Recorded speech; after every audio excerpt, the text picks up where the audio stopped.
입니다. 이번 영상은 이제 오늘에서 내일 지나가는 단 하루가 좀 굉장히 좀 이제 어려운 순간이 되지 않을까라고 예상을 합니다. 지금도 이제 현물 거래량들을 보시면은 이 거래량이 다 빠졌죠. 다 빠졌는데 이 볼륨들이 좀 따라가는 건 사실 그냥 해외 거래소에서 달러 가격이 올라가면 이 비트코인이랑 뭐 이더리움뿐만 아니고 다른 애들이 그냥 따라가는 추세입니다. 기본적으로 그냥 거래량이 다 빠졌고 그냥 어느 정도만 따라간다. 그냥 이제 해외에서 달러 움직이면 따라간다. 이 정도라서 거래량은 사실 진짜 다 빠진 거나 마찬가지입니다. 그리고 이제 무엇보다도 김치 프리미엄이 전에 비트코인 1억이 좀 넘었을 때는 7, 8% 정도가 꼈거든요. 근데 지금 이제 1억 원 단위 회복을 하려면 달러 기준으로 7만 한 5천, 7만 4천 달러 기준으로 정고점을 뚫어야지 1억을 회복을 할 거예요. 김프가 붙는다면 모르겠는데 안 붙는다는 가정하에. 근데 보통 이럴 때 김프가 낄 때가 있기도 하거든요. 이럴 때 김프가 낄 때가 보통 이제 하락할 때 이제 그 패닉셀들이 나오기 전에 해외에서는 선물 청산들이 나오는데 이제 국내에서는 청산이나 이런 것들이 없으니까 그럴 때 오히려 하락할 때 김프가 껴가지고 그런 경우도 있어요.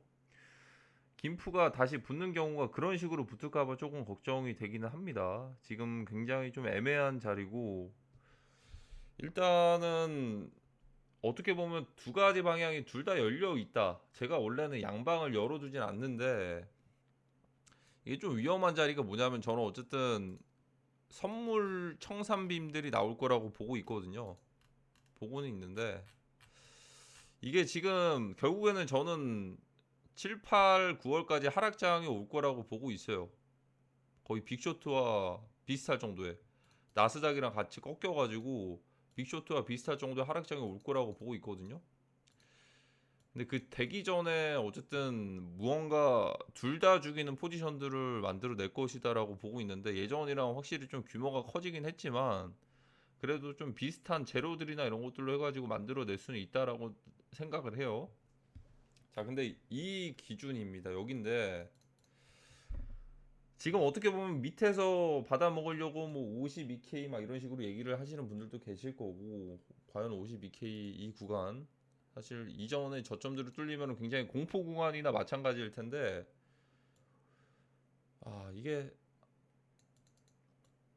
둘 중에 하나인 것 같은데 지금 일단은 반등들을 좀 시원하게 못 해주고 물론 뭐 저녁 CPI를 기다리는 건지 모르겠는데 좀 애매한 좀 자리예요. 애매한 자리고 거기다가 이제 페페코인 같은 경우에는 정고점을 돌파를 했는데 그것 또한 좀 이제 그렇게 2차 알트장에 대한 확신을 주는 자리는 아니다. 이게 최소한은 뭐 시바 도지 같은 경우에도 얘네도 움직이는 것들 보시면 그 체급들이 큰 애들이 이렇게 움직이거든요. 업비트 상장에서 올랐던 거면 모르겠는데 그거 자체가 전체 민코인 2차 사이클에 대한 페이크가 될 수도 있다. 뭐 와이프랑 페페 걔네들이 어쨌든 대장격이죠. 지금 봉크도 있겠지만 자 일단은 두 가지가 될 것 같습니다. 두 가지가 와 이게 그러니까 빅쇼트도 그냥 쉽게 쉽게 안 나올 것 같고 그러니까 여기서 꺾인다고 해가지고 52K 구간이 아니고 애매하게 이 구간에서 미친 청산빔, 쇼 청산빔 이렇게 나올 것 같아 한번. 그리고 시장을 완전 끝내버리는 이 쇼 청산빔. 그러니까 5월달이 월봉 보면은 위아래 꼬리가 다 달려 있을 수도 있다. 5월달 한 달이 이렇게 될 수도 있고 그게 아니고 정말 근데 이게 좀 희박하긴 한데 어제 오늘 새벽에서 올렸어야 됐거든요. 오늘 새벽에 그 아시아권들 잘 때 자는 시간대에 올렸어야지 이게 방심하는 틈에 숏을 청산을 시키는 건데 아니 CPI 새벽에 하는 거 개나 소나 다 알고 있는 상황에서 이거 그리고 부처님 오신 날도 있고 그것들 고려해가지고 모니터링하는 직장인분들도 많을 텐데 CPI 발표가 중요하다고도 생각을 하니까 그럴 거면 방심하는 틈이 사실 이제 그 전날 오늘이었죠. 오늘 새벽이었죠. 그쯤에 움직였어야 되는데 그게 아니고 그냥 흘러가는 걸 보니까 상방 스퀴징 하고 나서 덤핑하는 것들에 대한 좀 확신이 조금은 떨어졌다. 이 가능성이 조금 떨어졌다라는 거. 그러면 열어두고 있는 게 이게 가능성이 클 수도 있지 않을까라고 생각이 들고, 근데 이게 나오려면 오늘부터 떨궈야겠죠. CPI 발표나 이런 것들 하기 전에. 그러니까 미리 덤핑을 해놓고 CPI 발표 때도 아무 일 없이 뭐 부처님 오신 날 이 정도 가면 알트 박살 나거든요. 이거 이 정도 떨어지면, 비트 이 정도 떨어지면 한 15%만 떨어져도 지금 알트코인들 얘네들 박살 나요. 그냥 뭐 스택스부터 해가지고 다른 애들도 지금 그래가지고 바이낸스 신생 코인들이 막 이제 떨어지는지 모르겠는데 지금 이미 알트코인들 좀 준비들을 하고 있는 것 같아요. 그러니까 여기서 비트만 떨어지면 알트들 이 정도로 박살이 날 것 같다라고 생각이 듭니다. 패닉셀이 나오겠죠. 그러니까 작년에는 부처님 오신 날 빔이 아무런 영향들이 없었어요. 작년 5월 27일이었나?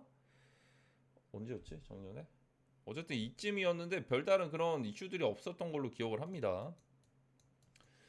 그래서 올해는 언급들이 굉장히 많이 되는데 어떻게 보면 밈처럼 된 거죠. 부처님 오신 날 빔이 임팩트가 컸으니까. 대신에 그 정도만큼은 아닐 텐데 21년도에 시장 참여자들과 이제 레버리지 청산되는 게 그 정도 시장 그 사이즈가 그 정도까지는 아닐 텐데 어쨌든 롱숏 청산빔이 나올 수 있다. 롱숏 롱부터 청산하고 숏부터 청산하고 이게 아니고 어쨌든 이 선물 청산만을 위한 이런 청산빔이 나올 수 있다라고 저는 생각을 합니다.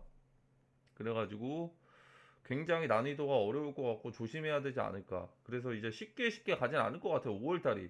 나중에 월봉 마감들이 됐을 때 이 꼬리가 이 위아래 나중에 다 달려 있을 수도 있을 것 같아요. 지금 아래 꼬리가 달렸잖아요. 위아래 이렇게 꼬리 달려가지고 결국에는 음봉으로 5월달을 마감하지 않을까. 그러니까 쉽게 숏도 쉽게 안 주고 롱도 쉽게 안 주고. 그러니까 오직 그냥 지금 있는 것들은 사실 청산빔만을 위한 움직임들이 되지 않을까라고 조심스럽게 예상을 합니다. 청산빔.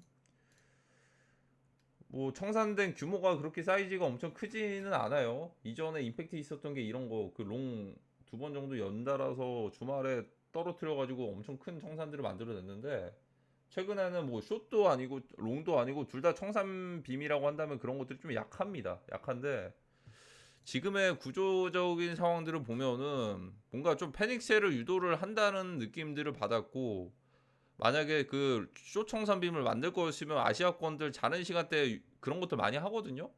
기회들을 쉽게 안 줘요. 그러니까 올렸다가 떨어뜨리는 것들을 새벽에들 많이 해요. 일부러. 그래서 자고 일어나면 그 소식들을 뒤늦게 접해가지고 매수하는 사람들이 많을 텐데 지난번에 7월 14일 때가 딱 리플이 딱 그때 그런 격이었거든요. 새벽에 딱 올렸다가 아침에 일어나서 보니까 리플이 재판 승소했구나 하면서 뉴스들 퍼지면서 한 며칠 정도 이제 상승텀 좀 만들어주고 설거지 해버렸죠.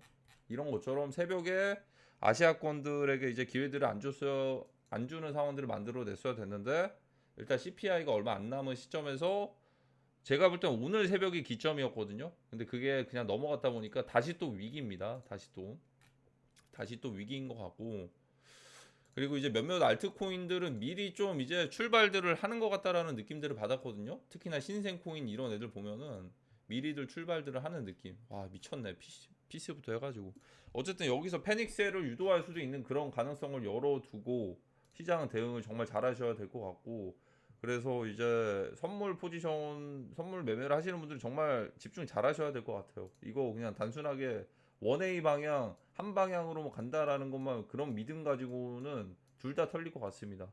대응들을 잘 하셔야 되는 정말 이제 고수들의 영역이 되지 않을까라고 생각을 합니다. 그럼 이번 영상은 여기까지 하도록 하겠습니다. 감사합니다.